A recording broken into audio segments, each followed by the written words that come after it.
High বন্ধুরা, good afternoon. সৌদুপুরে একটা ভিডিওর সঙ্গে চলে এলাম। সৌদুপুরে আজকে তো রান্না বান্না দেরি করে হবে, তো দেখা এই যে কিন্তু বানানো হচ্ছে। এখানে আমার মেয়ে দেখো বানাচ্ছে, যে পিৎজা বানাচ্ছে আজকে কিন্তু আমাদের মেয়ে দেখো এই যে রুটিটা ছেঁকে নিচ্ছে। আর এই যেখানে হচ্ছে সবজি ভাজা হচ্ছে, পিৎজার মধ্যে দেবে, ভেজ পিৎজা হবে, ঠিক আছে? তোর সঙ্গে থেকেও দেখতে থাকো। সাজানোর পর হয়ে যাবে পিৎজা তৈরি। এখন এই যে পনির দিচ্ছে, পনির চিজ, ওইটা চিজ, পনিরগুলো আগে দিয়েছে, ওই যে পনির আগে দেওয়া হয়ে গেছে, এখন দিচ্ছে চিজ।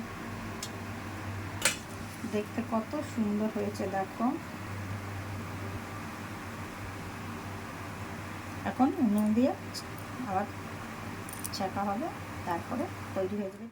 হয়ে গেছে কিন্তু পিৎজা, এই যে স্টানের পরে বসিয়ে দিয়েছে। তো ঠিক আছে, সবাই ভালো থেকো, সকলের মঙ্গল হোক, সকলে খুব আনন্দে কাটো।